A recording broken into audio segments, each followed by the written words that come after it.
પહેલાં મિત્ર આજે તમને ઉગાડેલા ઝાડ દેખાડું.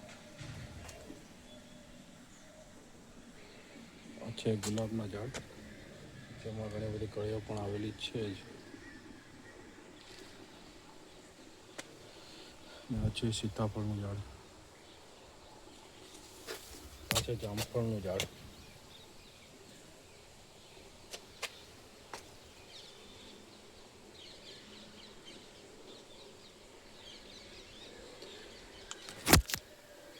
આ છે મીઠો લીમડો, જે તમે જોઈ શકો છો. અને આ છે શેનું ઝાડ હશે?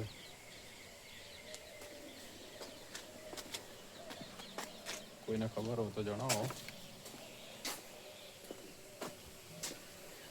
આ છે ઇલાયચીનું ઝાડ. શેનું ઝાડ છે? ઇલાયચીનું ઝાડ છે. ઇલાયચીનું ઝાડ આ ટાઈપનું આવે છે, જે આપણે ચામાં નાખીએ છીએ તે ઇલાયચી જ છે. બીજા તમને ઝાડ દેખાડું. આ છે ગુલાબનું ઝાડ, જેમાં ગુલાબ આવેલું છે.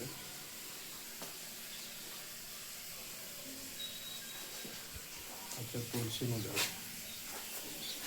જો તુલસીનું ઝાડ બધા સારા જ છે, કમ્પ્લીટ જ છે.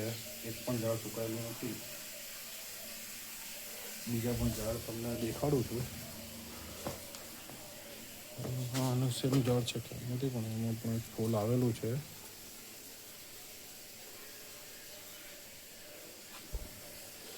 ચકલી માટેનો ઝાડ છે.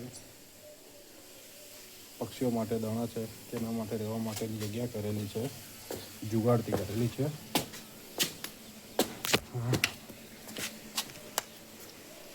સારા એવા ઝાડ છે, એવા ફૂલ આવેલા છે. આ પણ એક ઝાડ છે, જેમાં આ ટાઈપના ફૂલ આવે છે.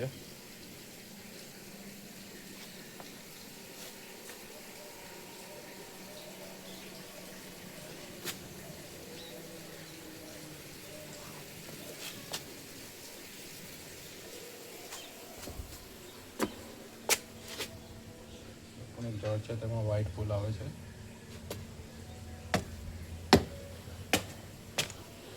તુલસી છે, તિલક તુલસી જોઈ શકો છો. ત્યાં ઝાડ છે.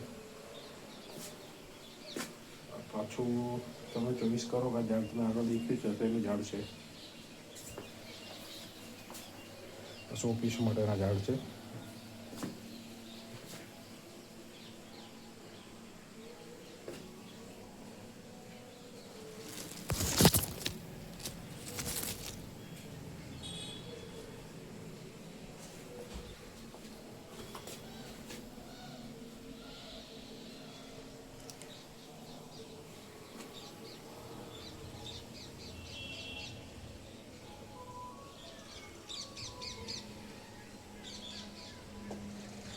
શેનું ઝાડ છે અને કયા ફૂલ છે? કોઈને ખ્યાલ હોય તો કોમેન્ટમાં જણાવો.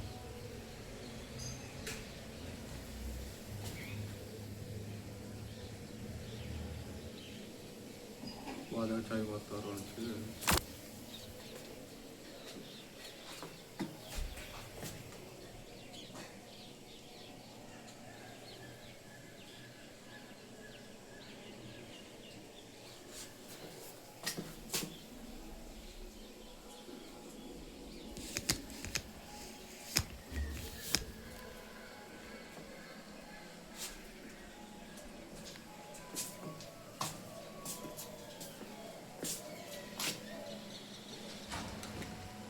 સરસ તુલસી થયેલી છે.